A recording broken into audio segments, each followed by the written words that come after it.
Hey everybody, this is crazy. I just happened to see this weird thing on the computer, so I thought I would show everybody real quick.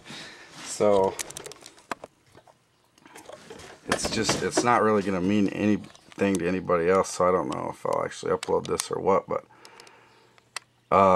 the time was 4:08 right when I saw this, and today's a week later, and this is about it's the what would that be? It was 5:20:05 when I had this thing back in South Dakota where the energy in my head was kind of a little weird or something. I don't know. I just had weird feelings in my head. Okay, and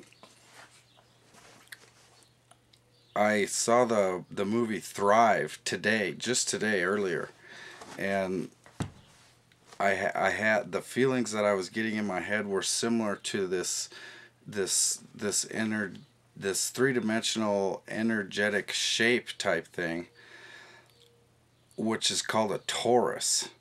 And I was thinking about a video to upload here sometime in the future, probably this next week, maybe on Friday. Just kind of like a testimonial of Thrive. I might even type something up and just read it, to be honest, because it just try to get a bunch of information and condensed into a short little video testimonial about that, and also about this here. So I might go ahead and upload this. We'll see what happens. But the feelings and the shape that I felt in my head were that little dot that's in the center of the little point of light or whatever.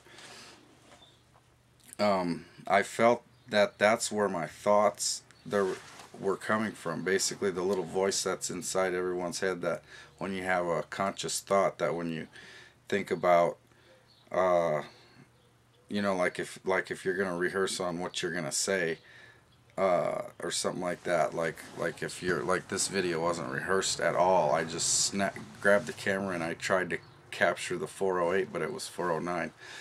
So if you're confused, that's what it is. 4877. That's my birthday, April 8th. So the YouTube channel Luke R4877. So that's what it's significant. Those dates were all so significant to me. I was like, wow.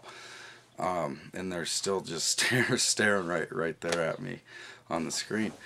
Uh, and I'll never forget that date. And what happened was, basically, I'll say, like, my awareness. I was like, my awareness, like that little point of light was maybe feeling around inside my head.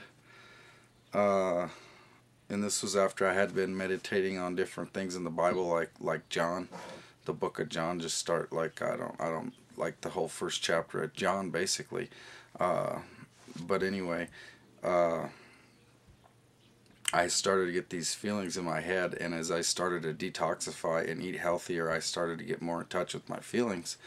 And it's like that little dot inside. If you're gonna, uh, uh, use that as an analogy, that picture, the dot, and I did actually envision that entire shape in my head. I've done that before, and I figured that was the shape of the universe.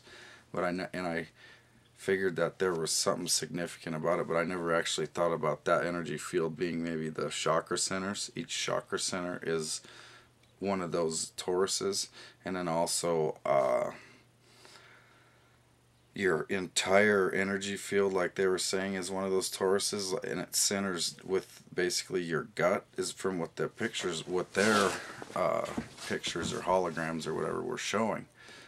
Whether that's 100% accurate or not, I don't know. It's got to be pretty darn close. I was thinking the center would be more right where your heart was, but actually it might make just as much sense to be somewhere way down deep in your bowels, because that's the ancient part. A lot of this stuff up here isn't like when if you dissect an earthworm, uh, they don't have all the parts that we do, but they have this almost the same exact digestive system as we do. So, and I don't know about the heart specifically in an earthworm. I don't remember that part. I just remember doing it, and I remember some things were nearly identical. Like maybe they may have had like a liver and a couple of kidneys or something like that.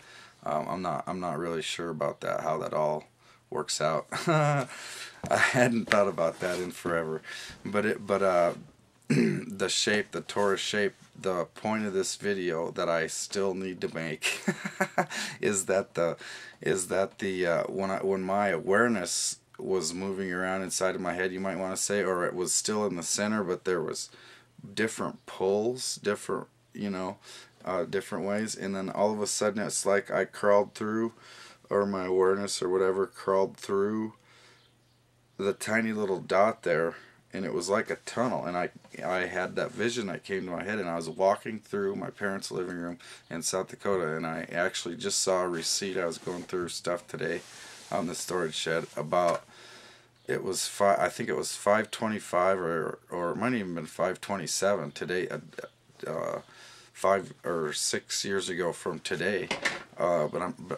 or it was 6 years 2 days, one of the two.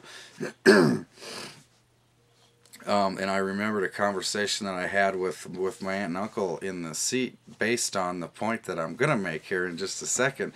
And the conversation was that God, or God is interwoven within everything. Like basically I was in the back seat of a car riding with my aunt and uncle, and I think one of my other uncle was in the back seat with me. I'll have to maybe try to get with the people and try to remember. But I know there was the two of them in the front seat, and I said basically God interwoven. Yeah, I think it was the four of us actually, and God was interwoven with all of the everything. We live and breathe inside of God, the being God, and he's not necessarily the exact same shape as our physical body, but if we were created in his image, and if the universe is, some people say that the universe and God are kind of a word that interchange, because everything, whether you're an atheist and you believe it, or whether you're an atheist and you don't believe in God, or whether you're a spiritual person like myself and I'm a believer in God, I don't necessarily believe all the mainstream stuff, but I have my own personal relationship with this energy that's out there, these particles, and if you want to call it God, fine, and if you don't, fine. And I think science has basically proven that there's something there that they can't quite explain, or they're not willing to attempt to venture out there. Okay, so that was the conversation, and I'm sure my aunt and uncle and my other uncle will remember that conversation, and how I was just saying that that's what it says in the Bible, and I don't remember if I exactly told them about the thoughts that came to my head when I was crawling through the tunnel, basically the envision of the tunnel. Like they have the cool little graphics there that I mean, I'm sure the people, or at least the guy, has had similar experiences to me. Foster Gamble is his name, and his wife Kimberly was in the video as well, or the movie actually. It's a 2-hour movie, so you'll definitely have to make sure and watch that movie. So the words that came to me were subatomic particles and time-space continuum. And when those words came to me, it was like I